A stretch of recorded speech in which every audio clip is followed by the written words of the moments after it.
Yeah, hi folks. I wanted to get another video off real quickly as I can here.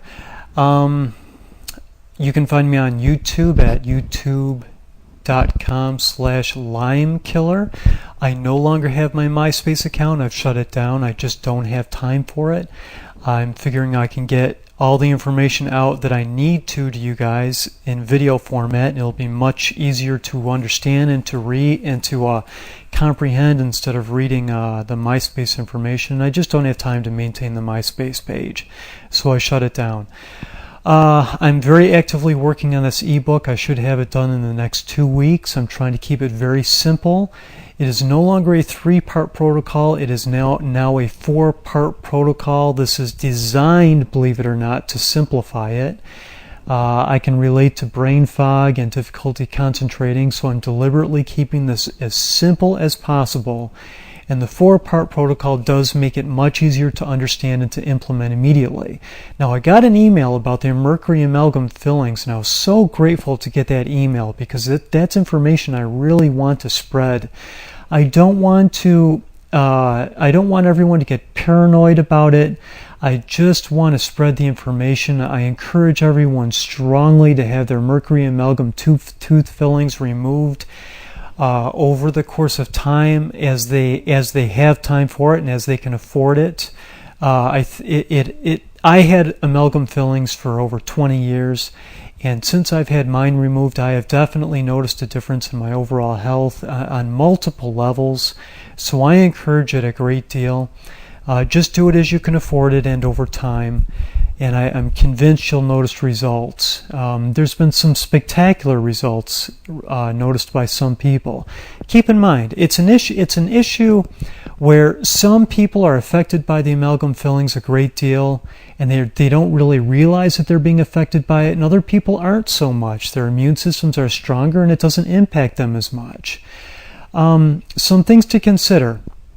We have this body heat in our mouths, this 98.6 degrees or so, and that heat combined with the friction of eating and the saliva, we're bound to get some mercury vapor exposure there when we have mercury amalgam fillings in our mouths. Now, I don't agree with what the ADA says about the amalgams being inert and not affecting us. I really believe we're bound to get some mercury atom exposure. We're talking about mere atoms, and no amount of mercury is healthy in the body. And mercury has been linked to all sorts of problems, from autoimmune systems to massive inflammatory conditions. Now, if you take a voltage meter and apply one end of it to the tooth and another end to the inside of your cheek, you're going to get a voltage reading there. The Department of Energy themselves, the DOE, have done many studies about the nature of unnatural voltage affecting the human system. It's been shown to create inflammatory situations and conditions. This is by the DOE themselves. So we don't want unnatural electromagnetic interference in our body if we can avoid it. Here's another thing that I want you to consider. This is something that I came up with and I'm trying to spread more and more because I think this really puts it into perspective. If you took the mercury amalgam material that your dentist makes, and instead of putting it into your tooth, you had your dentist make a small candy-sized piece out of it, like the size of a jawbreaker or a gumball. Put that in your mouth and suck on it every day, 24 hours a day, 7 days a week. Is that something you would want to do? That's essentially what we are doing with these mercury amalgam fillings. Do you think that is healthy? Do you think that having these heavy metal compounds and essentially sucking on them in our mouths every day, it could possibly be healthy? Folks, it just can't be. I'm a firm believer in that. It just can't be. So I encourage you all strongly to get them out of your mouths, especially because of the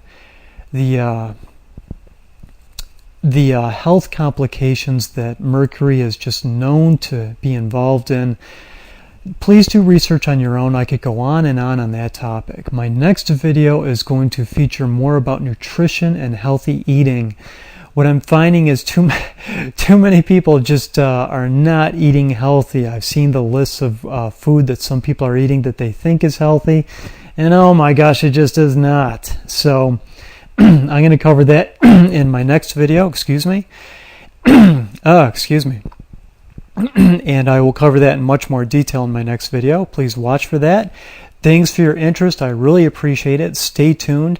Hang in there. Life does get better, and I look forward to helping you. Take care.